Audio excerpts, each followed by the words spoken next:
Hello, everyone. This is Lee Andrews from Akathame one more time today. Welcome. And today we have a very special lineup. This is the first time it has ever been done for the Chesapeake Human Resources Association. I've got 4 presidents of CHRA on the line right now. One is a current president and the other 3 are past presidents. And the reason that I begged this group to join us today is because CHRA is such an important part of the human resources community in the Maryland area, not just Baltimore, but it's also a big imprint on SHRM across the nation. And we're going to talk more about that. Before we get going, if you haven't heard of Akathame, I am a staffing industry expert and recruitment expert, and so we focus on talent acquisition internationally as well as locally. So I want to start with our longest term. I think it's our longest term president, which would have been Jason, right? Jason? Actually, no, I think it was Lori back in the day. Yeah. Oh, okay. Yeah. All right. Well, let's do Lori then. We'll start with Lori first. So okay. Lori first. If you would introduce yourself and your current role within CHRA, that would be great. Sure. Lori Raggio. I'm the CEO and founder of Inspire Greatness Coaching and Consulting. And I've actually been a 2-time president on the CHRA board. And my first time started in 2003 when I was the director of the spring conference. And then just recently again, about 3 years ago. So currently I wear the hat of the director of community involvement. Nice. Nice. So when you talk about community involvement, what does that mean? Right now, it's a focus on a partnership that we have with Junior Achievement, as well as just our internal community of members, as well as various external providers in the community. Terrific. Thank you. Jason, now to you. Lee, thanks for having us. And if I might add, Lori was the first 2-term president of CHRA, if that didn't come out, in our 80-year history. So wow. I actually became a member of CHRA in 2003 when Lori was president, and then joined the board in 2010. So it's been 10 years, and I am a practice director for Chesapeake Search Partners here in Towson.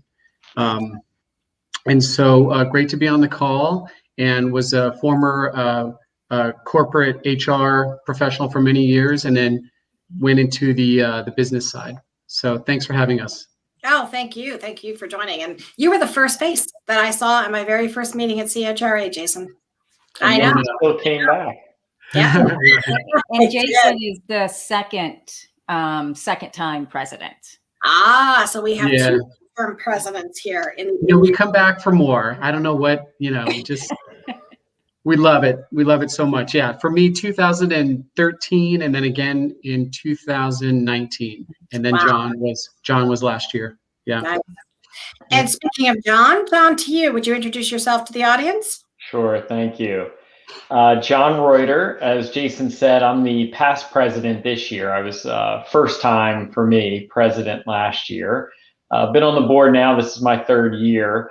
Although I've been a member of CHRA now for more decades than I would probably want to count. In fact, I think I started right out of undergrad and was a CHRA scholarship winner to go to grad school in HR as well. So currently I am the CHRO at GP Strategies, a global training firm out of Columbia, Maryland. Oh, nice. Excellent. And Debra, our current president. Thank you so much again, Lee, for putting this together. I am Debra Temple. I also work at GP Strategies. I'm an HR director, so John and I work together. John was actually the reason that I rejoined CHRA. So I was a member back in 2005 to 2007, and then kind of strayed away a little, did some other stuff, and have been very excited to join. So this is my 2nd year being on the board. I'm very excited to be here. So thank you. Awesome. That's incredible. Wow, the tenure in this group is unbelievable. So that leads us to some of our next questions as to why you joined CHRA and what you got out of it. So why don't we start there? And I do want to start with Debra, if you don't mind, on this question, because you're handling a full-time job. It's a big job. You have lots of obligations outside of work. And on top of that, you decided to take on this leadership role, which is not a small feat, right? So why do you do that? I do appreciate a full plate. So anyone that knows me, I don't shy away if someone wants to add something else. But to be perfectly honest, John, I work with John. I did have an experience to be able to see his tenure as far as being president-elect. I heard about the things that he was doing. He was very complimentary just about the cohesiveness of the board and the things that were coming out of CHRA. So I was very interested. And I want to give back to the community. So when he started talking about, would I be interested in joining and becoming president-elect, or at least joining the board in some fashion, I wanted to learn more. I had a great conversation with Jason as well. And, it just being in the Baltimore community, I'm very familiar with CHRA, very familiar with other members, and the value that it brings. So I think that it was something that I wanted a good challenge. I mean, not necessarily jumping into president-elect sometimes had its challenges as well, as far as also it being during COVID, but it was exciting. I left some of the calls and sort of thinking, this is a great way to spend the time, and I intentionally want to spend the time here. So I was all in. So you mentioned giving back and you mentioned community. What do you get from it? I get. So I personally get some of the friendships that you see on this call right now. I have made others on the board of directors. I also have colleagues that if they have questions, there's more of a connectivity that I can do. I look at the community as far as the HR community. We may talk about this a little bit more in some of your other questions, but over the past year, we've really all needed to stick together. And I think CHRA has been a thread that has helped that. So people who are, virtual, or they're, as Lori can mention, she's been fantastic, the HR of one. I feel like there is a community that is looking for people, and CHRA has been able to do that. And I've been able to see that. I've been able to reap the benefits of that. And so to me, it's been a really positive experience. That's awesome. Thank you, Debra. Let's go to Lori as our tenured. So all these decades, why? Well, I think in the early 2000s, when I joined CHRA, it really was because I wanted to network in the community. And getting involved initially on the board as the director of the spring conference, for me, I was building my career in learning and development at that time. And so it was extremely helpful, to be able to use my skills and offer my talents in an event like that, which has been so important to the association all these years.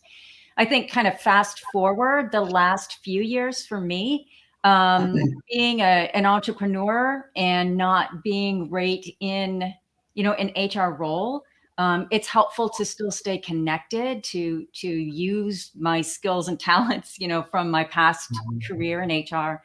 But also HR people are some of my clients, my coaching clients. And I think this may get to one of your other questions, Lee, but for me over the last year, I moved out of state. And so with COVID, it allowed me to still stay involved with this amazing board and organization because everything is still virtual. So it's been a huge kind of networking connection for me. That's amazing. Yeah. Yeah. And what's even more amazing, I think, is that the CHRA board and the community values what you have done so much that they're not willing to cut that cord yet, Lori. So, just keep that in mind no matter where you go. I think that CHRA is going to be right there. Yeah. John, what about you? Tell us what it is that you have garnered from CHRA after all these years. So a number of things. I mean, everybody's been talking about, right? And I mentioned earlier, I would say initially the scholarships that I was able to get from CHRA as part of grad school was a great way for me to jump right into the profession and into meeting people. But attending the events, I would say, got me into a situation where I was able to meet a lot of colleagues at organizations that you can't, especially because back then it was pre-internet, you couldn't really just, reach out to people at other organizations and find out information. You had to build that connection or that relationship first. CHRA helped with that for me early on. And what's interesting is I feel like that's exploded now with the internet, with the online community that we have. And we've got these community forums that we're building out on the website, other ways in which people can interact, and some of the groups like Jason and Lori lead help us immensely as a group in this area. So, I mean, I'll put a shout out right now as an example. If anybody's doing anything related to new telecommuting policies after this post-COVID world, send me your examples. But it's stuff like that. The ability to just reach out and find out what other organizations are doing has been an immeasurable help all through my career. Oh, I bet. It's interesting that so from grad school to obtaining that advanced degree to building out, it sounds like it's your own business. Is that right?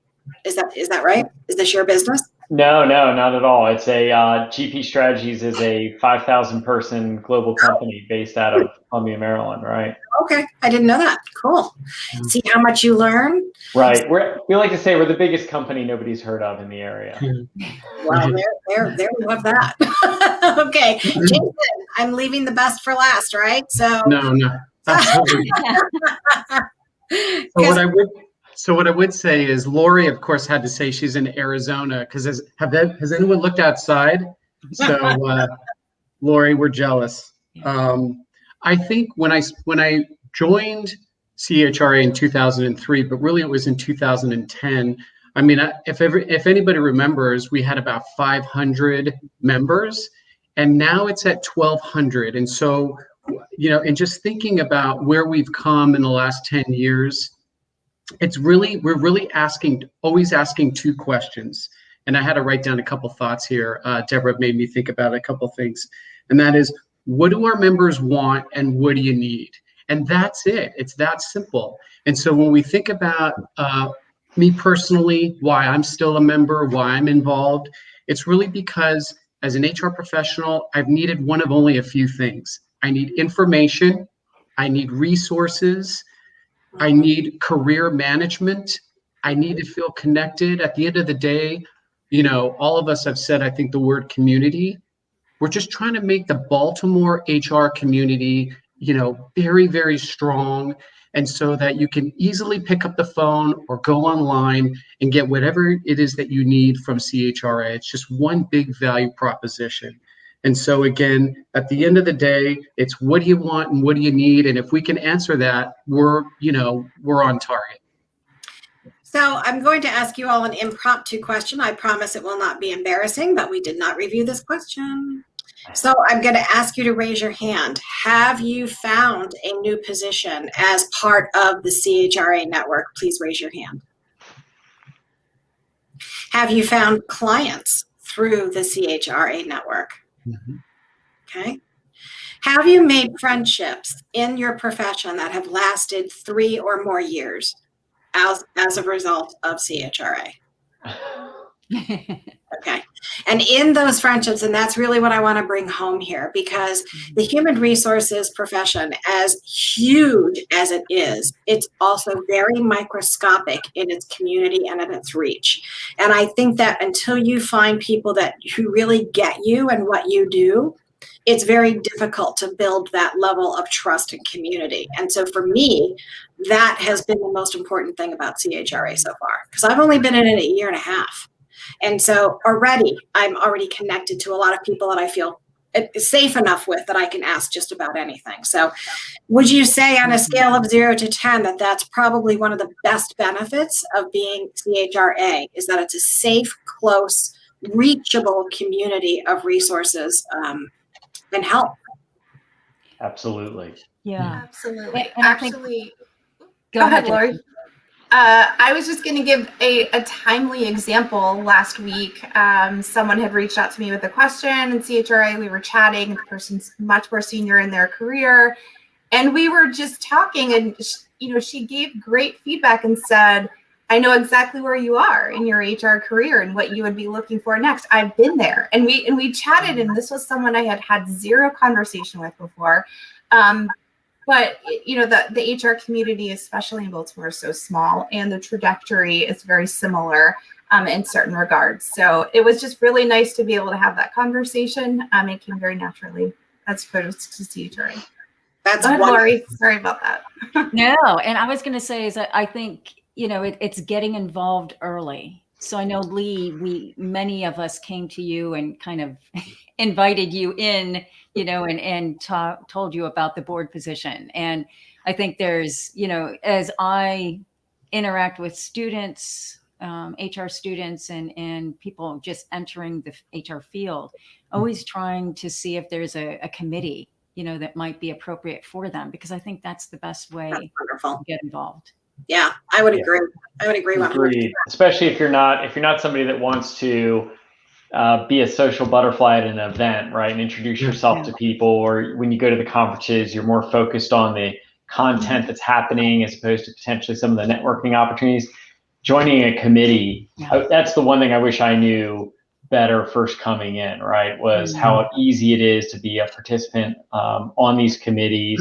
Not a ton of work, but it's rewarding, and it's just a built-in networking. And now we're going to add another platform, which is this online exchange. So that's just another, opportunity in addition to being on a committee or going to a conference or being involved. Even being a presenter is an opportunity to get involved. So just trying to add more value proposition layers in terms of building the community.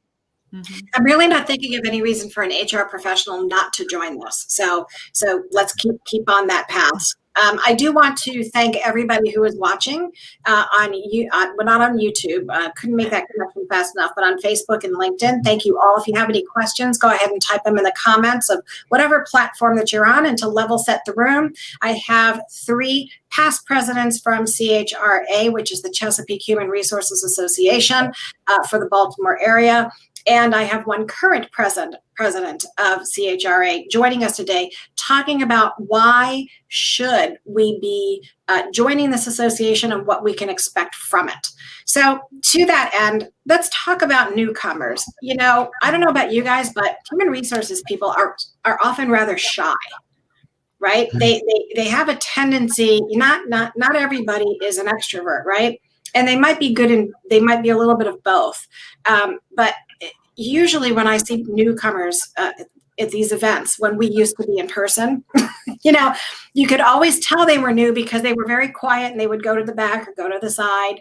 And it's hard. So what would you recommend to the newcomer that they do in this new world of everything is online? We still haven't had an in-person meeting yet. So what would you suggest to a newcomer when they attend their first online event with CHRA? And let's start with John. Sure.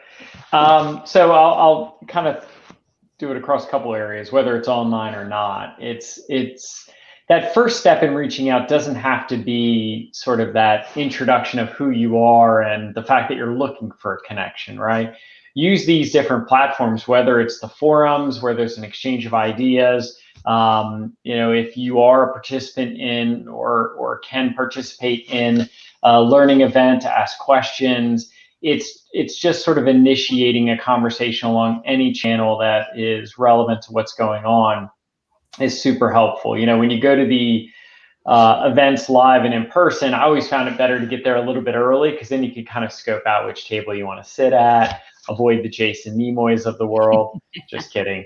And then figure out who you can sit down and introduce yourself to. But I recognize that's not as comfortable for a lot of people. And so I think that these community forums can be helpful. I think that the volunteering within the board, as a volunteer on a board committee is super helpful, because we're always looking for assistance. and there's an immediate opportunity then to connect with people and work together with them. Okay, sounds like where can I be of help is probably the best way of connecting in.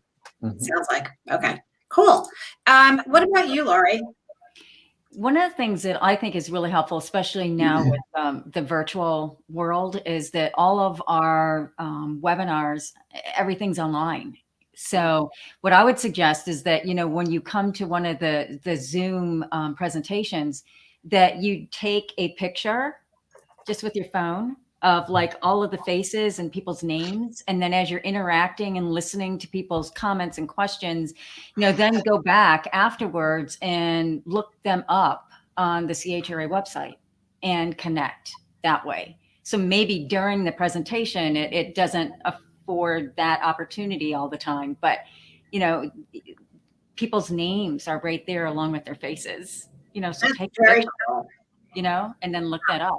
And I think, one of the things that Jason and I tell the members that attend the forum for people in transition, to use the website, look people up by name, company, and just send a, real quick, brief email introduction.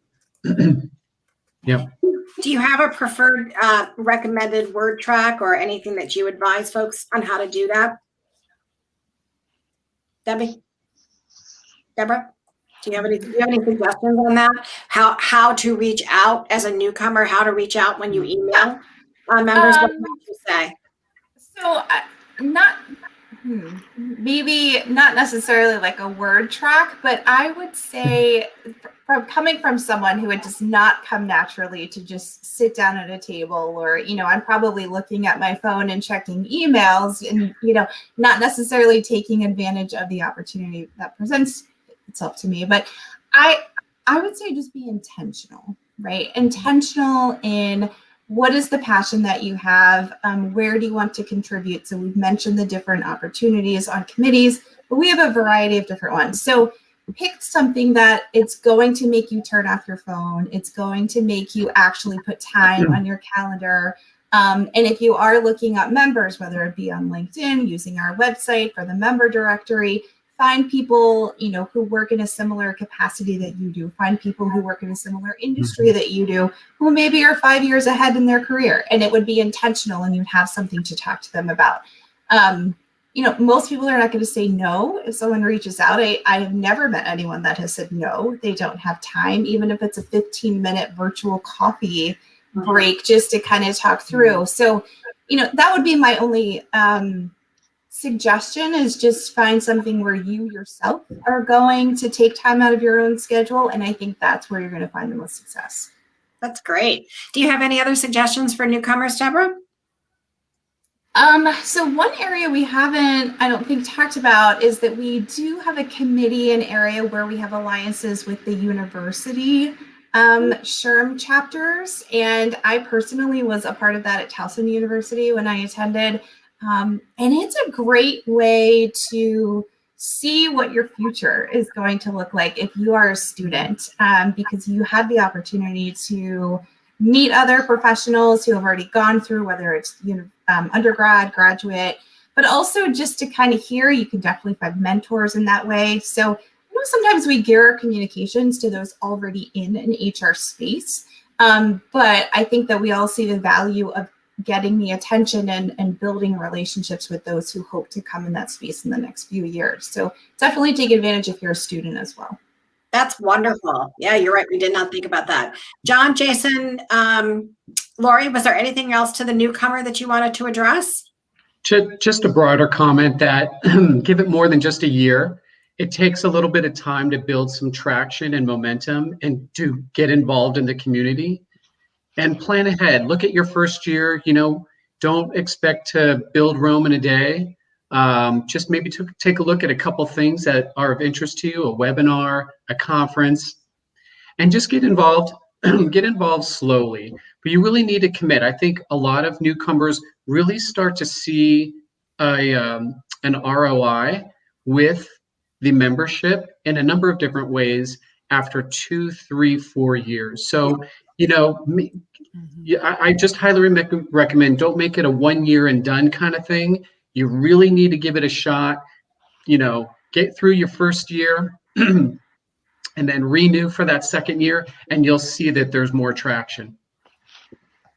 And would you guys have anything else to add to that 2 to 3 year mark in terms of what you get in return?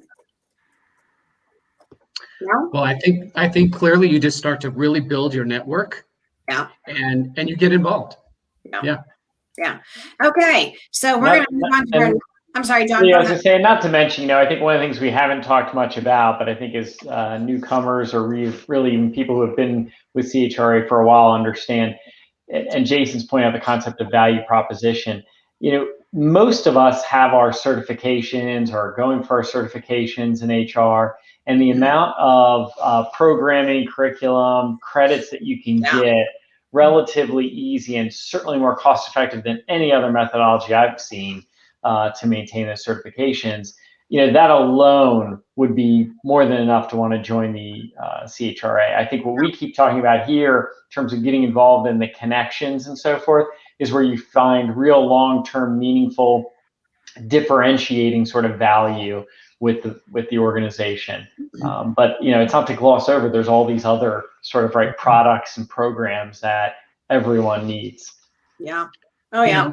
Yeah. That's a big part of it. A lot of us that get involved too end up becoming, you know, members of the board. So, you know, just tons of great opportunity. Terrific. I do want to talk about the pandemic. I think that this has been, the pandemic has been a struggle on so many levels, particularly for HR, right? HR people have gone through very difficult times, from layoffs to, you know, caring for other people in the organization, but also caring for ourselves. So it's taken a big toll on the HR professional. So how has CHRA, do you think, helped you? How has our community helped you through this pandemic? I'll jump in first if that's all right. So this has been the first time I can think of in 25 years of doing HR where there wasn't some form of either white paper, literature, example, or study that I could lean on, right, or call someone with experience on to understand how we might want to navigate it from perspective of the organization I'm in. This was the first time where there was no playbook that was even remotely close to how do we help our organizations through this situation. You know, we literally within a week, everyone pack your stuff and go home and we'll figure it out from there. And so there's probably been at least 5 or 6 pivotal times throughout this pandemic that I've reached out to our networks within CHRA to understand what are they all doing, right? Let's discuss this. I can understand the viewpoint. We've got a wonderful healthcare system in the Baltimore area. So being able to hear what some of those organizations, which are really vibrant in CHRA, were saying and what they're doing, to even now, right? The discussion has started to turn and we're all discussing, you know, are you going to make vaccines mandatory or not in your organization? What are the pros and cons of that? What are you going to let people back on site with restrictions and things? You know, these are things we've never dealt with from this perspective in HR, and it's global. So, you know, it's not like, oh, well, I have to worry about this in California. I don't have to worry about it anywhere else. This is everywhere with everyone. And so this has been a prime example of where CHRA has provided immeasurable support for us as practitioners. Yeah, I would agree. Lori? Yeah, I think for me, it's been a place for me to kind of funnel my energy and my focus. And so being able to, you know, facilitate and support 2 main, you know, groups of our members, which is our Department of One and our members in transition. And both of those groups of our members have really been impacted by COVID. I mean, Department of One, you know, just dealing with everything that John's talking about, but being the sole person, you know, responsible for all of that. And so that group has really leaned on each other and come together. And CHRA, we've brought other resources to that group so that they can, get some additional information and brainstorm. So that it's been wonderful to see that, that we've been able to provide a place, to come and talk about all of these things that, yes, are unprecedented, and having to deal with. Yeah, I'll never forget the email that I got from Warren, who's going to be our future president. He emailed me at the beginning of it, and he said, "I'm just checking to make sure you're okay." I mean, that's all it took, and it meant the world to me. I'm like, whatever you need, man. I'm there for you. Debra, what about you? Well, John's mentioned the things that we did. I completely agree, both with him and Lori. Jason has done a lot, so I definitely want him to have an opportunity to share as well. But to your point, Lee, I actually, this was last year was my first year on the board. So I only had a couple meetings in person and to gauge what the cadence was. But just as a true testament to those that are on the board and the mission of CHRA, every single meeting that we held, even though it was virtually, I felt like we all took a step back and said, what can we be doing differently so that we're giving the value to our members and what they're facing right now? So, we started off with goals, as did every organization, at the beginning of 2020. And some of those we were still able to accomplish. We got a new website, we did some other things, but we sort of took stock and just said, we need to constantly be reevaluating based upon the changing terms of our environment, of our workplaces, and how can CHRA adapt as well? And how can we be agile and change what we need? Is it different types of webinars? Is it changing how we're reaching out to our members and what we're offering? So I actually took that away as to how we were able to help, because we focused on them and the needs, not necessarily what we originally thought was needed. So, all right, Jason, kick in. I was going to say everything that they said. That's great. It is, what do you need? And, every board meeting, we ask the same thing. What do we need to do to shift? How do we pivot? How sincere are we? Are we trusting advisors to our community? So it's just constantly thinking that through, whether it be through the executive HR roundtable, which actually all four of us are part of, and the support that these leaders need. They just constantly bouncing ideas off each other. But for me personally, we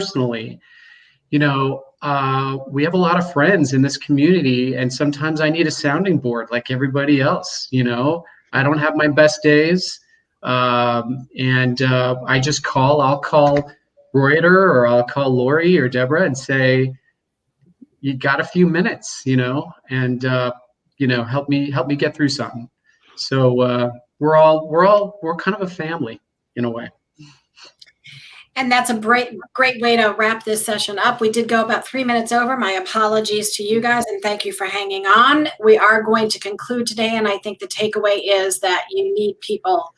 If you're in HR, you need people to help you not only do your job, but to help you stay grounded in order to help other people. The best place to do that is to find people who are like you, who get you, and that would be CHRA. So we hope that you join us, and if you have any questions, feel free to connect with any of these wonderful people on LinkedIn.